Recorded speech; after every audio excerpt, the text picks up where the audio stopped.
Assalamualaikum warahmatullahi wabarakatuh.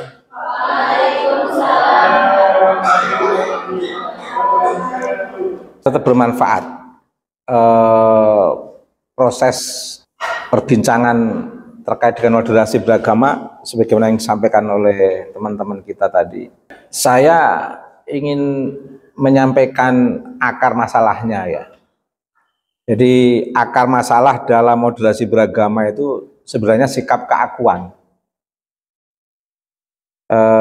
Sikap keakuan yang hendak didominankan. Hendak didominankan dalam kuasa agama dan kuasa politik. Ini yang pertama. Kedua, sikap keakuan yang ingin didominankan dalam kuasa publik.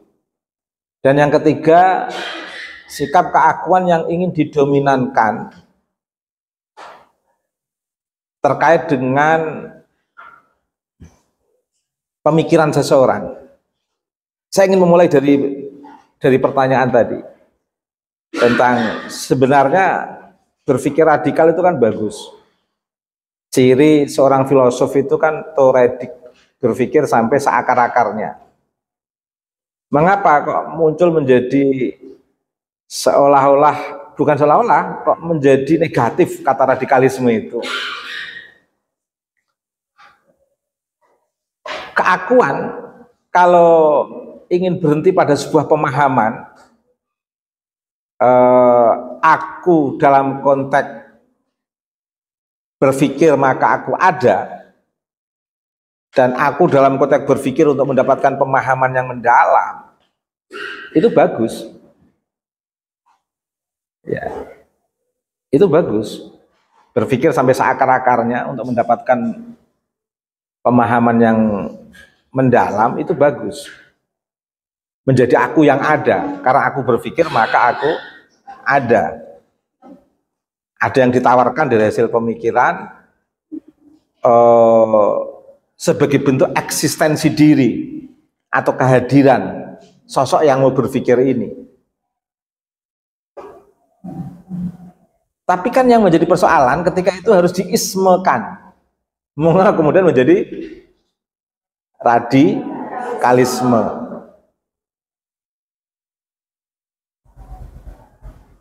Dalam kondisi apapun, semua manusia itu punya potensi yang sama di hadapan Allah. Nah, potensi itulah yang perlu didialogkan.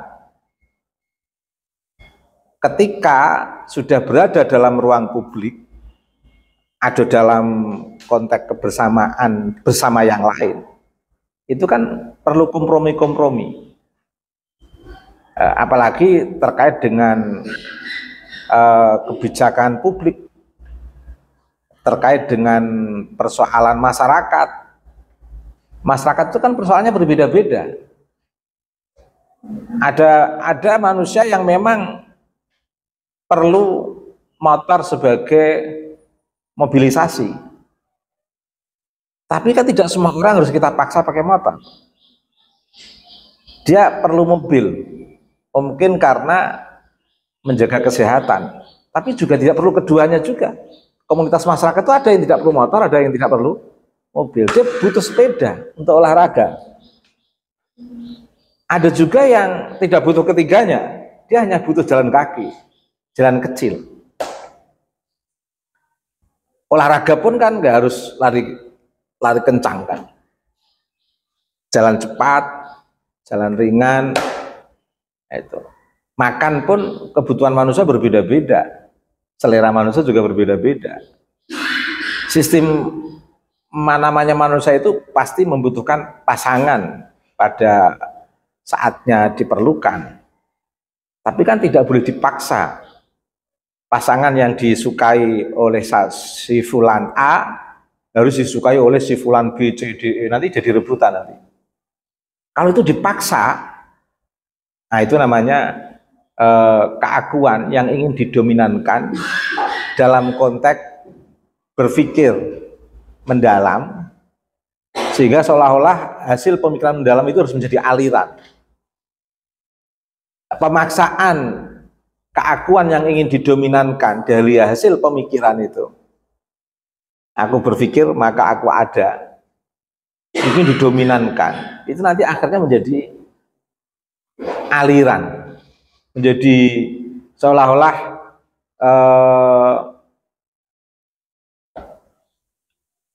kalau yang nggak mengikuti ada lawan. Pertimbangannya sudah mereka, kita, mereka dalam sebuah kelompok. Oh, ini berbahaya. Nah, makanya sekali lagi berpikir radikal itu bagus. Tapi kalau sudah menjadi isme, radikalisme itu menjadi negatif. Mereka yang melakukan gerakan radikalisme itu kan menawarkan ide kan. Tapi persoalannya ide yang bukan untuk memecahkan konteks sosial sesuai dengan keadaan yang dihadapi masing-masing masyarakat, tapi dipaksakan. Kita Nusantara dipaksa seperti orang Yaman, ya nggak bisa. Kita orang Indonesia dipaksa seperti orang Eropa, bisa atau tidak? Nggak bisa. Kita budaya Timur dipaksa dengan budaya Barat, ya nggak bisa. Nggak bisa. Karena masing-masing itu punya latar belakang historis yang berbeda-beda. Latar belakang historis pun itu sangat terkait dengan kesadaran personal sesuai dengan konteks yang dihadapi secara berbeda-beda. Maka dari dulu namanya isme itu selalu menjadi sampah masyarakat. Saya katakan sampah masyarakat apa? Selalu menimbulkan konflik-konflik sosial. Isme-isme itu. Kalau Islam kan bukan isme, makanya jangan sekali-kali mengatakan ideologi kamu apa, ideologi Islam, nggak bisa. Islam bukan ideologi. Islam itu kewahyuan, nilai keutamaan yang bersifat universal. Tidak kelompok. Wong Islam itu maqasidus syariahnya itu luar biasa. Islam itu mengajarkan maqasidus syariah, hifdzuddin, menjaga keyakinan, hifdzul nafas, menjaga jiwa, hifdzul akal, menjaga akal. Ini kan sekolah ini kan menjaga akal, biar tidak ada yang dominan nanti dalam pikiran, biar tidak ada isme-isme baru, biar kalian itu nanti tahu siapa yang akan menghegemoni dengan ismenya, siapa yang akan menawarkan jalan keluar dalam proses pendampingan yang membebaskan dan mencerahkan. Nanti kalian akan bisa membedakan dengan adanya pendidikan seperti sekarang ini. Akal harus dijaga dalam konteks harus dipotensikan ini. Hifdzul akal, hifdzul mal, menjaga harta. Dalam sistem komunis itu sama rata sama rasa. Tapi dalam Islam tidak. Orang punya hak kalau memang ditakdirkan sebagai orang kaya sesuai dengan proses jerih payahnya, ya punya hak dong untuk menikmati kekayaan itu. Orang miskin ya punya ruang untuk berusaha bagaimana dengan kemiskinannya itu tidak membuat dia sengsara. Akhirnya terjadi dialektika antara kaya dan miskin dalam sebuah kultur masyarakat yang bisa saling kompromi. Ini kan Islam. Yang miskin bagaimana memahami kondisi dan keadaannya untuk bekerja dan nanti bisa memperbaiki nasibnya. Yang kaya bagaimana tetap membagi hartanya dan memberi peluang kepada masyarakat yang kekurangan, sehingga terjadi ta'awanu 'alal birri wat taqwa wala ta'awanu 'alal itsmi wal 'udwan, yang kesemuanya itu diarahkan pada sistem kehambaan, kekhalifahan di muka bumi tanpa membedakan kelas antara kelas kaya dan kelas miskin, semua rata di hadapan Allah. Wah, ini Islam. Tidak ada kelompok kapitalis, tidak ada kelompok komunis. Kelompok kapitalis itu kelompok yang mengedepankan sistem permodalan, siapa yang memiliki modal yang berkuasa. Nah, kelompok komunis menguatkan sistem kesamaan, yang kuasa ya komunis. Tidak ada kelas kapital dan tidak ada kelas sosialis, semuanya sama rata sama rasa. Jadi orang-orang harus dibatasi kekayaannya itu harus dibatasi dalam batas tertentu. Tapi prakteknya di negeri komunis pun sebenarnya juga tidak pure menerapkan konsep komunis. Sekarang ini pada akhirnya di negara kapitalis pun juga mempertimbangkan sosialis. Proses dialektika kehidupan masyarakat modern ini sudah semakin kuat. Akhirnya nanti titik kesadaran nilai-nilai keutamaan dalam ajaran Islam yang tercermin dalam maqasidus syariah itu akhirnya nanti yang bisa lebih universal dirasakan masyarakat. Lah yang merusak nilai-nilai universalitas ini kan keakuan yang ingin didominankan. Ketika dia mencari pemahaman dan mendapatkan pemahaman mendalam, bagus. Tapi kemudian harus memunculkan rasa aku yang harus didominankan secara publik dan harus menjadi aliran baru. Wah, ini yang menjadi negatif. Ini kan problem di dalam moderasi beragama. Ya, ini yang terakhir. Saya mulai dari terakhir. Yang kedua apa tadi? Keakuan yang didominankan dalam wilayah publik. Keakuan tokoh-tokoh agama punya ide, Habib Rizik misalnya. Punya ide seolah-olah dia imam besar, semua yang menjadi keputusan dia itu harus dibenarkan oleh para muhibbinnya, dari Habaib Alwi atau para muhibbin, harus didominankan di tengah masyarakat. Kalau ini dituruti berbahaya, ceramah dia untuk ngasah celurit misalnya, itu kan ceramahnya dia itu asah celurit. Nanti kalau ada panggilan jihad, ini kan persoalan keakuan yang ingin didominankan dalam wilayah publik. Akhirnya menimbulkan apa? Menimbulkan ekstremisme. Seluruh jamaah yang mendengarkan kan nggak punya kesempatan untuk usul Habib jangan begitu, kan nggak begitu. Yang penting dia takbir, Allahu Akbar, Allahu Akbar. Siap perang, siap kalau dipanggil, siap. Asah celurit, siap. Ini kan akhirnya semua orang tidak berpikir dalam konteks kesetaraan, masing-masing bisa mengungkapkan pikiran, masing-masing bisa merefleksikan potensi kemanusiaan, keadilan dan persamaan. Tapi tidak bisa itu, tapi terkooptasi oleh keakuan yang didominankan dalam wilayah publik. Sehingga semua dalam hegemoni keakuan yang ingin didominankan itu. Sehingga kemudian tanpa disadari keakuan yang ingin didominankan karena sudah berkuasa akhirnya bisa menciptakan kelas sosial. Ada kelompok lain yang tidak setuju. Wah, akhirnya terjadi konflik. Ekstremisme yang ditimbulkan oleh keakuan yang didominankan dalam wilayah apa? Publik. Ini bisa menimbulkan ekstremisme. Makanya orang disuruh sekolah, kalian disuruh kuliah, diajari tentang moderasi beragama. Kalian biar punya pikiran. Sama nanti dalam rumah tangga juga ada ekstremisme loh. Ekstremisme suami, keakuan yang didominankan oleh suami dalam wilayah keluarga. Sehingga bahaya ini kalau betul-betul terjadi. Bahayanya apa? Tidak ada kesempatan istri untuk berpendapat.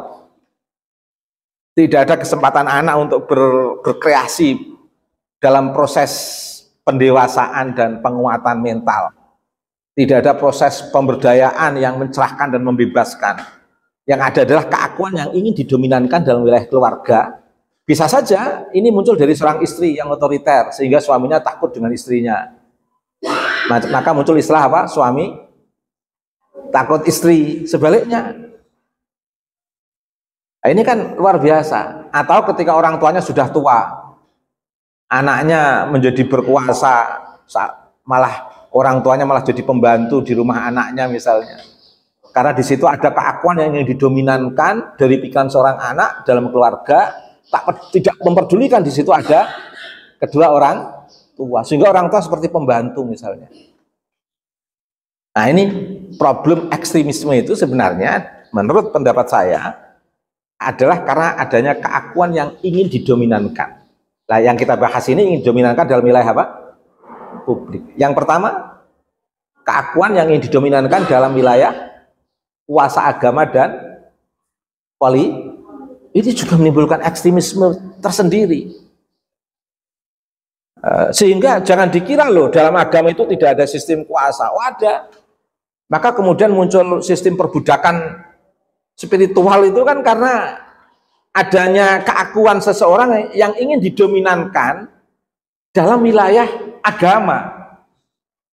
Seolah-olah ini itu suara satu orang yang ingin didominankan ini seolah-olah ada suara apa? Ajaran agama, padahal nafsunya bukan agama. Basis ajaran agama itu kan Al-Quran, Al-Hadis, dan pandangan ulama-ulama yang penuh hikmah, hikmatul hukama. Ini kan agama. Tapi karena ada keakuan seseorang yang ingin didominankan dalam wilayah agama, tanpa disadari seluruh umat beragama itu terkooptasi oleh hegemoni seseorang ini yang kebetulan jadi pimpinan. Maka sistem imam besar itu bahaya itu. Kita kan ajaran kita kan nggak ada sistem imam besar. Yang ada hanya di FPI, di HBI Pak Alwi itu ada imam besar siapa? Rizik Syihab. Oh, pidatonya safari dakwah, tapi isinya apa?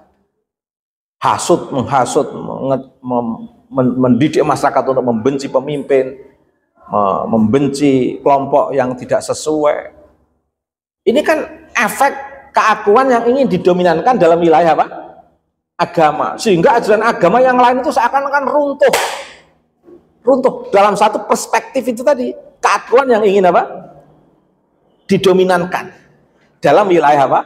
Agama, tanpa disadari muncul spiritualitas perbudakan spiritual. Makanya belajar agama itu harus rasional, harus pakai nalar sehat. Itu di mana itu ada santri 19 santri, nauzubillah, saya nggak tahu, semoga tidak benar berita itu. Di mana? Tapi viral itu kan? Iya, itu kan efek keakuan yang ingin didominankan dalam wilayah kuasa agama. Mengapa? Karena santrinya tidak pakai nalar. Tidak ada dialog antara santri dan wali. Makanya harusnya orang tua itu tetap harus dialog dengan anak, mondok di mana, ada tingkah-tingkah apa, perkembangan apa. Itu. Jadi luar biasa. Itu karena keakuan yang ingin didominankan dalam wilayah agama, sehingga dia merasa omongannya itu dianggap agama oleh para santri. Santrinya juga menganggap itu omongan Pak Yai itu omongan agama, kalau enggak neraka, sehingga diajak melakukan sesuatu yang menjijikkan mau saja, karena seolah-olah itu suara Tuhan. Padahal itu sebenarnya adalah apa? Keakuan yang ingin didominankan pada wilayah kuasa agama. Bahaya.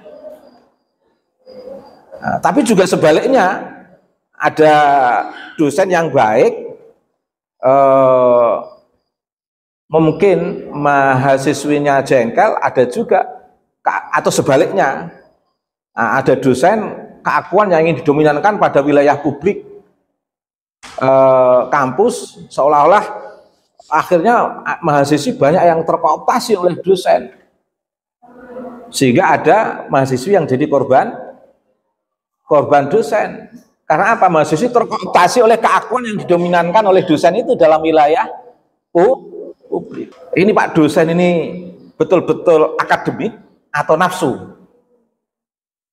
Atau sama-sama, oh Pak dosen ini senang saya juga senang, ya sudah, legalkan saja secara formal. Akad nikah yang sah, kan tidak apa-apa. Tapi kalau tidak di luar hal yang legal, yang sekiranya Pak dosen suka, kamu suka, dan itu betul-betul berjalan sesuai dengan koridor apa? Kemanusiaan. Kalau tidak berjalan dalam koridor kemanusiaan, ya harus kalian tolak. Kalau di situ ada hegemoni, ada keakuan dosen yang ingin didominankan dalam sebuah komunikasi atas nama bimbingan skripsi, atau atas nama perkuliahan, atau atas nama apa, lawan. Itu tidak nalar. Lah yang bisa menjebol ini kan nalar sehat. Nah, dosen juga harus hati-hati, jangan-jangan juga ada jebakan dari mahasiswi. Makanya jangan tersinggung kalau ada dosennya jawabannya cuma singkat-singkat.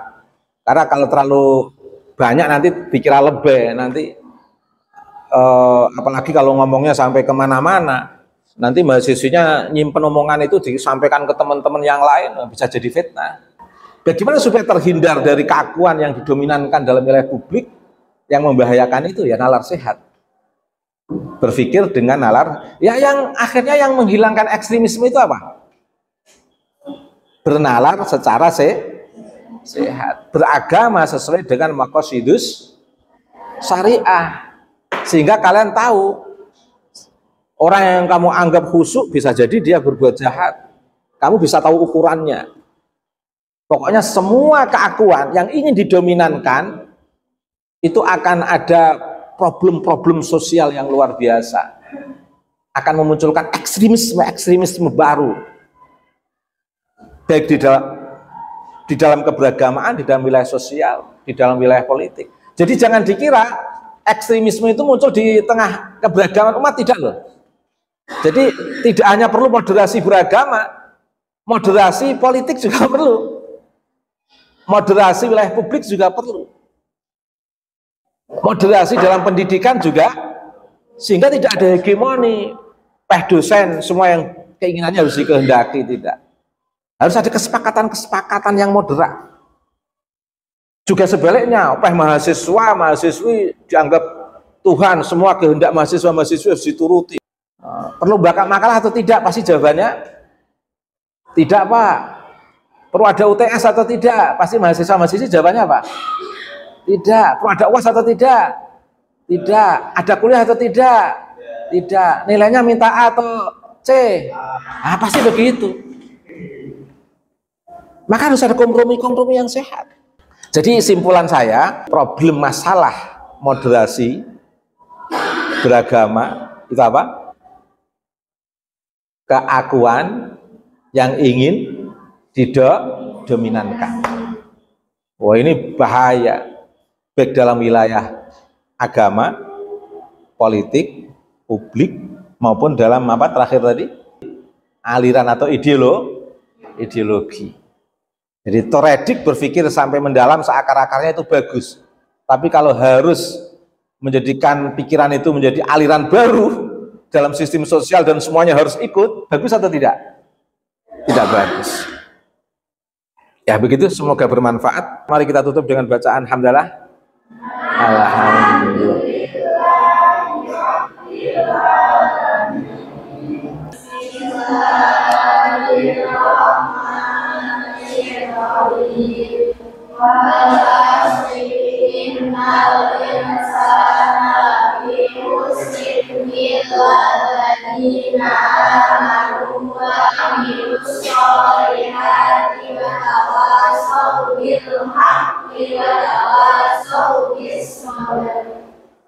Allahumma arinal haqqa haqqa warzuqna ittiba'ah wa arinal batila batila warzuqna ijtinabah.